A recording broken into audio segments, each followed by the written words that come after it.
Hello guys and welcome back to my channel. Today we will be studying the first chapter of class 6 science book NCERT. The name of the chapter is Food. Where does it come from? Yes, we all eat food, but have we ever observed where does it come from? Yes, today we will be discussing all these things and we will be making this class so much exciting. So let's get started.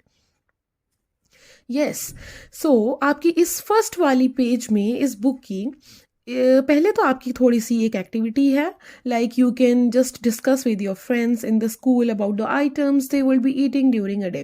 तो इसको examination point of view से इतना ज़्यादा importance नहीं देंगे हम, लेकिन आइए हम नेक्स्ट पैराग्राफ पढ़ते हैं। There seems to be so much variety in the food that we eat. Yes, what are these food items made of? जी हाँ, हमें जो भी खाना खाना है कभी हमें उसके बारे में गौर भी करना चाहिए कि हम वो क्या खा रहे हैं और वो किन किन चीज़ों से बना है और कैसे बना है। फॉर एग्जाम्पल, अगर हम राइस खाते हैं जो कि हमारे घर पे बने हुए होते हैं तो हम सबसे पहले क्या लेते हैं? Yes, we take the raw rice and boil it in the water. हमें 2 मटेरियल्स की ज़रूरत होती है राइस को बनाने के लिए। इसी मटेरियल्स का दूसरा नाम है इंग्रेडिएंट्स, जिनको ज़रूरत पड़ती है प्रिपेयर करने के लिए a dish of boiled rice. On the other hand some food items are made with many ingredients. जी हाँ, हम जितनी भी चीज़ें खाते हैं ज़रूरी नहीं है वो सिर्फ 2 ही इंग्रेडिएंट्स से बने, उसमें बहुत सारे इंग्रेडिएंट्स भी इन्वॉल्व हो सकते हैं। For example, if we are going to make a vegetable curry then we would need different kinds of vegetables, salt, spices, oil and so on। तो ये सारी चीज़ें जिन सब की ज़रूरत हमें खाना बनाने के लिए पड़ रही है उनको बोलते हैं इंग्रेडिएंट्स या फिर मटेरियल्स। अब हमारी एक और एक्टिविटी यहाँ पे आती है। Choose some of the items you listed in table 1.1 and try to find out what ingredients are used to prepare these by discussing with your friends. तो ये इतना ज़्यादा कुछ इंपॉर्टेंट नहीं है। यहाँ पे आप कोई सा भी फूड आइटम लिख सकते हैं, लाइक रोटी है, चपाती है, और आप ये लिख सकते हैं कि उसको क्या क्या इन्वॉल्व आपने किया था उसको बनाने के लिए। फॉर एग्जाम्पल, रोटी बनाने के लिए you need the floor that is आटा and water.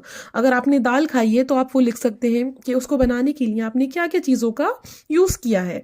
You can also take the help of your mom, क्योंकि मम्मी ही घर पे खाना बनाती हैं। तो हमने दाल बनाने के लिए we take the pulses, we take water, salt, oil, ghee and spices. तो ऐसे ही आप और भी चीज़ें लिख सकते हैं और उसको बनाने के लिए आपको क्या क्या इंग्रेडिएंट्स का इस्तेमाल करना पड़ा था वो सारे यहाँ पे लिखना है। So let's move further. So on next page we have come, yes, now this is the food materials and sources। अब हमें ये देखना है हमारे पास और कौन कौन से खाने हैं और उनकी क्या क्या सोर्सेस हैं। जैसे कि हमने लास्ट पेज पे अभी डिस्कस किया था कुछ सोर्सेस के बारे में of some of the ingredients that we listed. अब हमें कुछ और जो है फूड मटेरियल्स देखने हैं और हम उनकी सोर्स के बारे में जानेंगे, लाइक फ्रूट्स एंड वेजिटेबल्स। ये कहाँ से आते हैं? Of course plants. What are the sources of rice और wheat? You may have seen paddy or wheat fields with rows and rows of plants which give us these grains। आप इस figure में देख सकते हैं कि हमारा जो राइस का खेत होता है और वीट का खेत होता है वो किस तरीके से दिखता है। कुछ इस टाइप से दिखता है जहाँ से हमें चावल मिलते हैं। And then there are food items like milk, eggs and meat which come from animals. Of course milk और एग्स और मीट जो है हमें एनिमल्स से मिलते हैं। We all know that we get eggs from hen and plant sources से हमें ये सारी चीज़ें मिलती हैं। Now we move forward, friends. Plants are the sources of food ingredients like grains, cereals, vegetables and fruits। हमें इतना तो अभी तक पता चल ही गया है कि फूड इंग्रेडिएंट्स जैसे कि ग्रेन है, सीरियल्स हैं, वेजिटेबल्स हैं और फ्रूट्स हैं, इन सब का सोर्स क्या है? प्लांट्स हैं। तो अगर हमें आगे फिल इन द ब्लैंक्स आती हैं या फिर शॉर्ट टर्म आंसर्स वाले क्वेश्चंस आते हैं तो हमें ये याद रखना, what are the sources of food ingredients like grains, cereals, vegetables and fruits. Of course these are the plants. अब एनिमल्स किस चीज़ के जो है सोर्स है? वो है milk, meat products and eggs. तो एनिमल्स हमें ये सारी चीज़ें देते हैं। काउस हैं, गोट्स एंड बफेलोज हैं, ये कॉमन एनिमल्स हैं जो हमें मिल्क देते हैं। तो हमें मिल्क सिर्फ काउस से ही नहीं मिलता, हमें गोट से भी मिल सकता है और बफेलोज से भी मिल सकता है। मिल्क और मिल्क के प्रोडक्ट्स जैसे कि बटर, क्रीम, चीज़ और कर्ड, ये सारे ही चीज़ें हम सब यूज़ करते हैं और all over the world use कर सकते हैं। तो क्या आप सोच सकते हैं ये एनिमल्स हमारे लिए कितने ज़्यादा यूज़फुल हैं। नेक्स्ट हम पढ़ते हैं plant parts and animal parts and animal products as food. Plants are one source of food, ये तो हमें पता चल ही गया, लेकिन which parts of a plant, कौन सा पार्ट प्लांट का हमें जो है सोर्स देता है। We eat many leafy vegetables, जैसे कि पालक है और बहुत सारी ऐसी वेजिटेबल्स हैं जिनका हम लीफी वाला पार्ट खाते हैं। We eat fruits of some plants, sometimes roots, sometimes stems and even flowers. तो have you ever eaten pumpkin flowers dipped in rice paste and fried? Try it. Some plants have two or more edible parts. Edible parts वो होते हैं जो खाने के लायक होते हैं, जिनको हम खा सकते हैं। तो कुछ प्लांट्स के ऐसे 2 या फिर उनसे भी ज़्यादा पार्ट्स होते हैं, जैसे कि सीड्स ऑफ मस्टर्ड प्लांट्स। आपने देखा होगा सरसों के जो प्लांट्स होते हैं उनके जो सीड्स होते हैं उनको दबा के ऑयल निकाला जाता है, जिसको हम सरसों का तेल भी बोलते हैं, यानी कि mustard oil. And the leaves are used as a vegetable, और उसी की लीव्स को जब हम यूज़ करते हैं तो वो सरसों का साग बना के हम खाते हैं।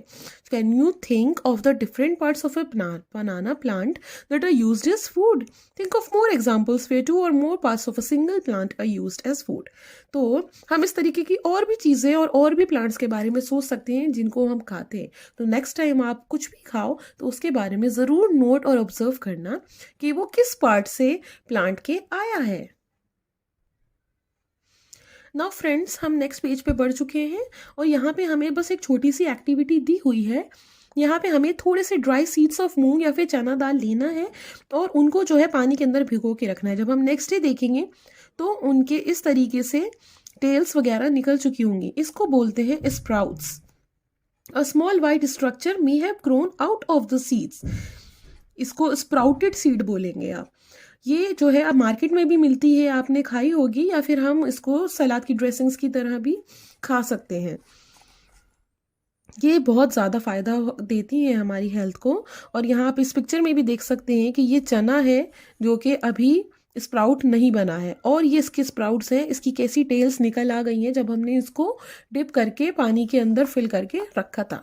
जब हम इन्हें वॉश कर देंगे तो दीज स्प्राउटेड सीड्स जो हैं खाने लायक हो जाते हैं और आप इनको खा सकते हैं। आप इसमें कुछ भी डाल सकते हैं to add the taste, like salt और सम स्पाइसेस, और इसको स्नैक्स की तरह खाया जा सकता है। नाउ नेक्स्ट जो है हम हनी की बात करते हैं। क्या आपको पता है हनी कहाँ से आता है? यस, बी हाइव के अंदर से। आपने बहुत सारे डिस्कवरी चैनल्स पे या फिर वीडियोस में भी देखा होगा कि ये कैसी बीज होती हैं और इनकी कैसी आवाज़ आती है। जी हाँ, इस तरीके का हाइव जो होता है उसमें बहुत सारी बीज होती हैं और उसके आसपास जाना भी बहुत ज़्यादा हार्मफुल होता है क्योंकि ये काट सकती हैं। बीज कलेक्ट नेक्टर। नेक्टर का मीन होता है स्वीट जूसेस फ्रॉम फ्लावर्स। बीज क्या करती हैं, फ्लावर्स के ऊपर बैठती हैं और उनके अंदर से सारा जो स्वीट जूस होता है वो सक कर लेती हैं और फिर उसको कन्वर्ट कर देती हैं हनी में और उसको स्टोर करके रखती रहती हैं अपने हाइव के अंदर। Flowers and their nectar may be available only for a part of the year. जी हाँ, वो वाले फूल जिसका ये स्वीट जूस रखती हैं वो हमेशा अवेलेबल नहीं होते हैं, तो only for a particular duration of the year. So bees store this nectar for their use all through the year.